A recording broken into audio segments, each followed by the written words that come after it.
Hi everyone, so today we are in a new video. This is different from the previous one that I have been uploading. So we are going to mix content in the channel, a bit of mechanics, a bit of electronics. I hope you like both, and please, if you do so, feel free to subscribe, give it a like, so on and so on. So today what we have here is a project that I have been working on for, let's say, 2 weeks, I will say. I have been always dealing with how to hold different electronics on my desk. So basically I have these holders, PCB byte. They are quite useful, so they allow you to put PCBs like this, for example. For soldering, testing, they have also some like grabs that you can just put on the PCB with springs in a way that you can measure. But something that I always found a bit weird is that there is no a proper third hand, for example, for holding cables, because let me remove this PCB from here. In case that we want to solder something, so basically we have the PCB byte and we can put it like this, right? But if we want to holder something bigger, so basically we cannot with this, right? It's, I said, it's really useful, but not for all the situations.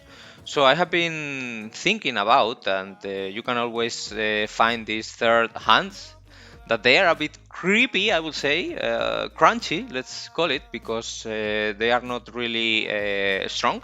And when you want to hold something, it's not really reliable, right? So I used to have this kind of third hand in my workshop, and as you can see, it's for HBM, but there are from different brands. They are almost all imported. They are relatively cheap. For the mechanical world, they are not the best because they are crunchy as well. But I was thinking that for electronics, they might work. So basically, this is how they come. So they have this big magnetic base and this end that you see here. That basically what you can do with this end is fix dial indicators, right? In this way. And I was thinking how we can adapt this to or for electronics, because they are quite or you can tight them and they are quite strong for the purpose. And also we can use the same steel base that I use for my PCB byte, but it's a bit sturdy, right? It's big, it's not practical. So I decided to give it a think, and I come with this solution, which it is quite, I will say, compact. As you can see here, the diameter is similar to a PCB byte and can be also combined. So let's say that you can put here a PCB, okay, like this. We put it in this way, and we can put, for example, this one to hold whatever we want, right? And not only that, but for example, if we want to hold a cable to solder something, so we can just do it like this, right? And as I said, it will be strong enough. We can put two together, so I think it's quite practical. That's why I developed this small base for these arms. And basically what it is a magnet with a screw. And this was the, let's say, second iteration. But here we have another problem, right? The problem is that what we can fix with this end, it's really limited. We cannot put just a cable. It's done for a dial indicator. And basically I was thinking we could use an adapter in order to put something here, 3D printed or whatever, in a way that we can hold whatever we want. But why no over-engineer it a bit in a way that it's more flexible, right? We can exchange, for example, what we have on at the end. We can put these crocodile clamps, right? Or something else. So basically, the idea was to substitute this end here, okay, that you can see, this one, by another one that will be multi-purpose. So it's what you can see, let me put this aside, is what you can see here. So let's say that this is the final prototype, right? It has the same, or it is the same concept. As you can see, we can use with the magnet, we can move it, put it wherever we want. But the good point is that since we have this clamp here, we can, for example, solder a cable, right? And we can use another one in order to solder another cable and solder them together. We can pick big things, as you can see.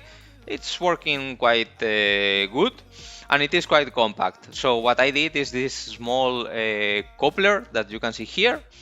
So let me put it a bit closer to the camera. As you can see, so basically this is made by stainless steel, and what I did is change the ball. It's bearing ball hardened, and the feeling is much better, and this allow us to clamp whatever we want, wherever we want.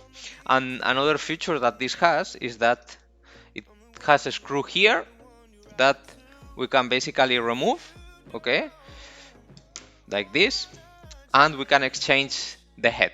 So for the moment I only have this kind of head in a way that we can put it here and hold their cables, PCBs, whatever we want. As I say, it's quite sturdy, as you can see here. And I plan to develop a bit more ends, but basically what we have is this one. We can remove it, and we can put here with a 5mm stud whatever we want. So this is what I have been working the last, as I said, 2 weeks. I find it really practical, and I will show you now a bit more in detail the components. So now you have the idea, the concept. What we are going to do is show you the components, the different components we use for this, and assembly one, because I have here some parts. So let me put everything together, and we are going to assembly one of them. Okay, so we have here all the parts that we need to assemble one of these holders, right? So the first thing, the magnetic base. So basically this is done in aluminum. It doesn't matter which kind of aluminum, is not critical. So basically what this has is M6 thread all through, okay? And here on the back we have a relief in order to place a magnet. And that's all. It's a really simple part. I will probably post a video on the how-to, or how I make all these parts in a way that if you want to reproduce it, you can do it. So this is the base. This is the magnet. That here it's important that the magnet comes with 90 degrees chamfer, okay, or 45 on each side. Why? Because otherwise the screws, they will not fit. There are a lot of magnets that, for example, I think I have one here together with several other stuff. This one, right? That the angle, I will say it's around 100 something, and this kind of screws, they will not work. So important, the angle of the magnet 90 degrees. We have here the screw that it is going to fit the magnet. We cannot, or we could also press the magnet, but I think a screw is a better way. This screw has a small modification, that the head has been a bit reduced in order to be completely planar to the magnet. So basically what we need to do is just put the screw through the magnet and put it here. Nope. It's always tricky with magnets and screwdrivers. Yeah, as you can see here. And basically this is how it is. So we have here the magnet with the base, and it is not going to move. Also the screw acts as a magnet. So we have the first part done. The second part, let's say this is a bit more complex, intricate. Basically is the multi-purpose head. And what we need here is a bearing ball around 11 millimeters. This is hardened, so the feeling will be much better. Basically what I did was drill 6mm bore on the ball with a carbide drill, and this part that was inserted with pressure and also a bit of Loctite. So basically we have here the end of the hand. We could already, for example, put the crocodile clamp already on it, but in this way we have here a 5mm bore, right, that it's rim, so basically we can put at the end whatever we want. And we have here a stainless steel as well, a screw that we can put here in order to fix the tool, right? So basically it's going in this way, and we tighten it and we fix the tool. So here we have the two key parts, and what we have here is the holder that come by default with these arms, and this is something that we are going to remove. And as you can see, it's not really practical. We can save it for another purposes, but in this case we are not going to use it. So we have here one arm that we can buy in AliExpress or wherever you find it, also in HBM. You can find them for 14 euros and do this small modification in order to have a good clamping system, right? So what we need to do is disassembly the holder a bit. So basically this is the nut that it is fixing the holder. The way that this works is they have an access here, a bar that it is pressing on the balls. Okay, so this part we are gonna keep it as it is, and we are going only to, let's say, use this another part, right? So we are going to disassembly everything, and as you can see, let me check if I can show you better. It has here, if this one to do focus exactly, a small ring, a steel ring. Let me show you with this. I think it will be better, like this one here, right? This small steel ring that we need to remove. It's a bit tricky the first time, okay, and probably it's going to be like a spring. So let me try to extract it. As said, it's not easy with one hand. I will do my best. Okay, let's put it in this way so we have enough margin to pull this out. And I will save you now the pain of seeing all the time that I was trying to do this. Okay, so what you need to do is to push this ring out. As you can see here, okay, it's almost there. Okay, so like this, you see this small, let's say, springy part, and we have this already disassembled. Okay, as you can see, this is what it is pressing the ball, and this we are not going to use it. Now we have this part that we need to insert here, and later on insert the spring, as you can see, so in this way. And what I used to do is I take a screwdriver.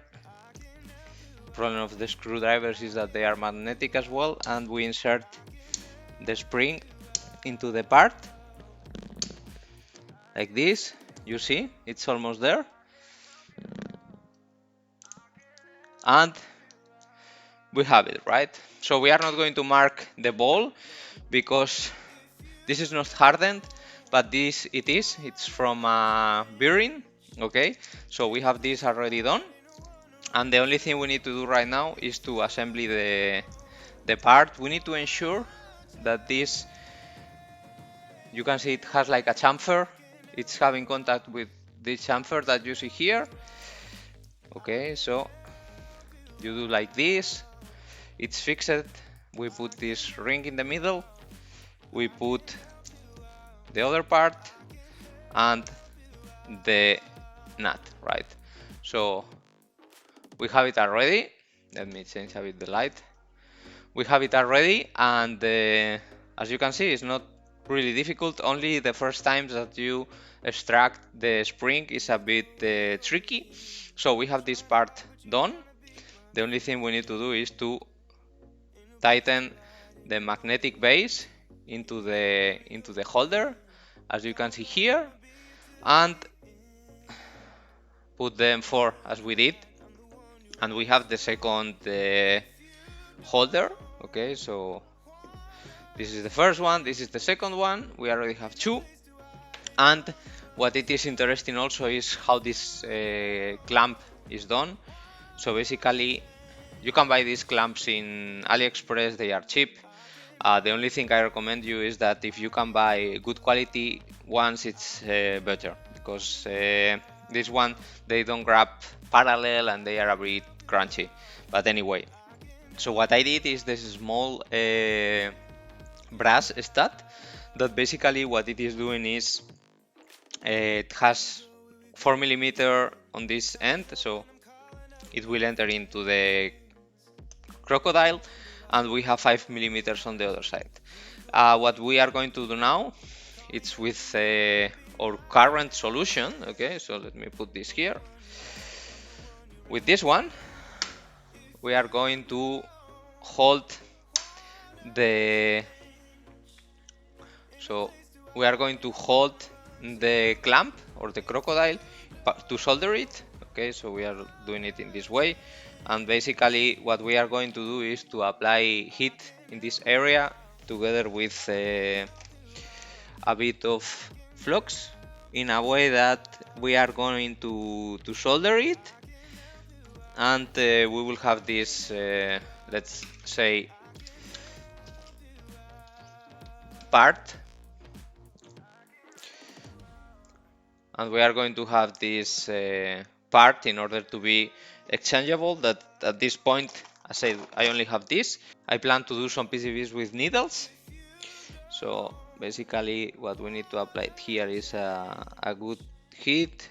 I could have a bigger tip for the iron, but for the moment this will work. It takes some time because the clamp need to reach the temperature, but it will do it, and once it is going inside, so it will be fine. So let me do it in this way. It is already going there. Perfect. So I can tell you that this is not going to move because the lid will, so the tin will hit or will keep everything tight together, right? So we wait a bit because now it's quite warm. The balls, you can buy them as well on AliExpress. I think they are not really hardened. I bought the two that I use already. I bought them on a specific shop that I will link you in the comments, that they sell balls for bearings in a way that you can buy them, and yeah. And also, if you are interested in these two parts, so just let me know and we can take a look. I could make some of them in a way that you can exchange them for the holders. I will also link in the description a link to the holder. And my idea is that I will make not only this kind of grabs, but also, as I said, I will make a PCB with a needle in a way that we can, for example, have a PCB like this with the PCB bite, for example, and put the needle there, because time to time is not easy, and I will say that these holders are precise enough, but you can subscribe and I will show you some solutions, and I will also test them. So this is still a bit warm, but we are going to put this. Okay, and what it is interesting is that we can use this to press it completely, and we already have the second clamp like this. So the only thing we need to do is to insert it here, come with a screwdriver, put it in the position that we want, press it, and we are ready. So as you can see, now we have two. What we can do, for example, if we want to solder two cables, the only thing we need to do is to put this here, put this here, and we fix this, and we can come with this one in this way, hold it, and it is ready. So it's, I would say, quite good, quite suitable, quite useful as well, because I used to work with electronics often, and I always miss this kind of holders. And also another good thing is that there are some holders for oscilloscope probes that they are in the similar way like this one, but they are really expensive. So I will say that this is a cost-effective solution in order to be able to have these holders. So I hope you enjoy the video. Please leave in the comments more ideas regarding to these holders, what you think, if you find them useful, if you would like to me to do some of these small magnetic bases for you to do this kind of holders that they could be used in other applications as well. And yeah, as said, you can subscribe, give it a like, and probably in the next video I will talk about how I make these parts. I will show you the process, and yeah, basically that's all for today.